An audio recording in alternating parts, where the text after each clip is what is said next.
अमरावतीमध्ये मोठ्या प्रमाणात ड्रग्ज सापडलेला आहे. आपण पाहिलं काही दिवसांपूर्वी वर्ध्यात सुद्धा अशा पद्धतीने कुठेतरी युवा पिढी बर्बाद होण्याच्या मार्गावर आहे. कठोर कारवाई अपेक्षित आहे. निश्चितपणे मागच्या काही दिवसापासनं, काही वर्षांपासनं ड्रग्सचं काम हे त्या ठिकाणी वाढलेलं आहे. याच्यावर नियंत्रण घेण्याकरिता DRI ही केंद्रीय संस्था, त्याच पद्धतीनं स्थानिक पोलीस प्रशासन यांच्या संयुक्त विद्यमानं मोठ्या प्रमाणात कारवाई त्या ठिकाणी होते आहे आणि अनेक ठिकाणी रेड करून आपण ते त्या ठिकाणी पकडलेलं आहे. दोषींवर कारवाई त्या ठिकाणी सुरू आहे.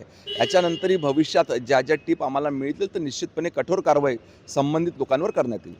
कुठेतरी अशा अनुषंगाने शहरात फ्लॅटमध्ये ड्रग मिळते म्हणजे कुठेतरी याचा विळखा वाढलेला आहे. तरुण पिढीवर कुठेतरी सगळं हे ड्रग माफिया जे आहे ते कुठेतरी खराब करण्याचं काम करत आहे. हे ड्रग रॅकेट पूर्ण मोडून काढण्याकरिता DRI आणि आमच्या राज्य शासनाच्या विविध संस्था ह्या आणि जिल्ह्याचे प्रशासन कठोर कारवाई त्या ठिकाणी करते आहे. ज्या ज्या ठिकाणी टिप मिळते त्या ठिकाणी रेड टाकण्यात येत आहे आणि तो महाल हस्तगत करण्यात येतो आहे.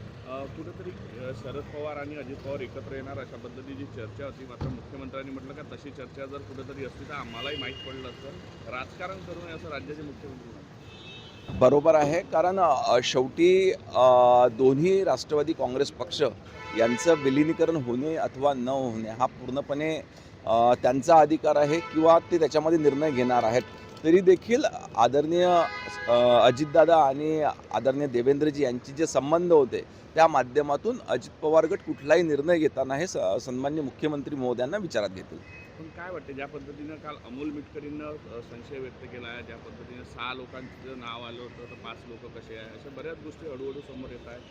अनेक वेळेस कारण घडलेली घटना ही अतिशय दुःखद घटना आहे. सर्वांवर दुःखाचा डोंगर त्या ठिकाणी कोसळलेला आहे.